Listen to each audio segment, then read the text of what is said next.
भक्त वृंदावन से बिहारी जी लेकर अपने घर आई और तभी बाहर से गोलू घर के अंदर आया और माँ से पूछता है कि माँ, यह कौन है? तो मैया ने बोला, ये भगवान हैं और ये ही हमारे मालिक हैं। अब तो घर में जब भी कोई नई चीज बनती तो सबसे पहले बिहारी जी को भोग लगता। पहले यह सब चीजें गोलू को सबसे पहले मिलती थीं। इससे गोलू बहुत चिढ़ने लगा और मन ही मन ठाकुर जी को कोसने लगा। एक दिन गोलू की माँ काम पर जाते समय बोली, गोलू, यमुना जी से मटके में जल भर कर लाना। जब गोलू पानी भरने के लिए जाने लगा तो जाते जाते बिहारी जी को कहने लगा, खाने के लिए तो सबसे पहले तैयार रहते हो, लेकिन काम तो मुझे ही करना पड़ता है। अगर यहाँ रहना है तो काम करो। कहकर गोलू यमुना जी से जल भरने के लिए चल पड़ा। गोलू जब यमुना जी में जल भरने लगा तो उसने देखा कि यमुना जी के अंदर बिहारी जी विराजमान हैं और कह रहे हैं, ला गोलू, घड़ा हम भर देते हैं। गोलू उनको देखकर हैरान हो गया और बोला, नहीं नहीं, मैं अपने आप भर लूंगा। लेकिन ठाकुर जी ने उसके हाथ से घड़ा ले लिया और भरकर घर ले आए।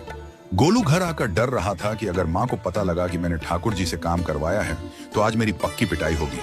माँ ने घर आकर बिहारी जी को गीले कपड़ों में देखा तो एकदम से हैरान हो गई और कहने लगी कि गोलू, ये जरूर तेरी शरारत है, जरूर तूने ही इन पर जल डाला है। गोलू ने अपनी माँ को समझाने का बहुत प्रयास किया, लेकिन माँ ने उसको डांट कर चुप करा दिया और ठाकुर जी के भीगे हुए वस्त्रों को बदलने लगी। अगले दिन जब माँ ने गोलू को अनाज पिसवाने का काम दिया तो बिहारी जी फिर अनाज का कनस्तर ले आए और माँ को ठाकुर जी के वस्त्रों के ऊपर सूखा आटा पड़ा मिला। तो माँ ने फिर गोलू को डांटा कि तुझे पता नहीं कि ये हमारे भगवान हैं और तू भगवान के साथ शरारत करता है। आज तूने फिर इनके ऊपर आटा फेंका है। तो गोलू शपथ लेकर कहने लगा, नहीं माँ, मैंने कोई शरारत नहीं करी है। ये तो मेरे हाथ से गेहूं का कनस्तर लेकर खुद पिसवा कर आए हैं। गोलू की माँ आज बहुत गुस्सा हुई। अगले दिन फिर माँ बोली, बेटा गोलू, आज तुम्हारे बाबा बाहर गांव से वापस लौट आएंगे। बस आज का ही काम है, तुम जंगल से थोड़ी लकड़ियां ले आना। गोलू फिर डर गया, कहीं ठाकुर जी फिर मेरे पीछे ना आ जाएं। गोलू ने माँ को बोला कि मैं चला तो जाऊंगा, लेकिन बिहारी जी को समझा लो, वो मेरे पीछे ना आई। उसकी माँ हंसकर बोली, हाँ हाँ समझा दूंगी, तुम जाओ तो सही।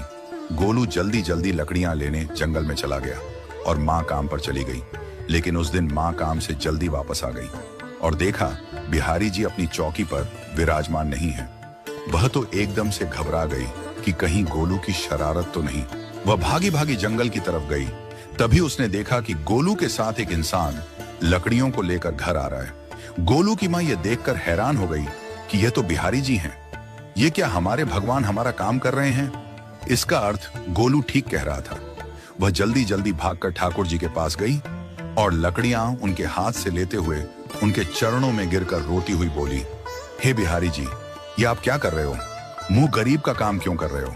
ठाकुर जी मुस्कुराते हुए बोले, हमें तो तेरे बेटे पर बहुत प्यार आता है। सब लोग हमें भगवान समझते हैं, लेकिन एक तेरा बेटा ही था जो हमको अपना मानता था। अपना मानकर वो हमें डांट भी देता था, हमारे साथ गुस्सा भी करता था, और जो हमें एक बार अपना मान लेता है तो हम उसके मान के लिए उसके ही हो जाते हैं। एक महिला भक्त वृंदावन से बिहारी जी लेकर अपने घर आई और तभी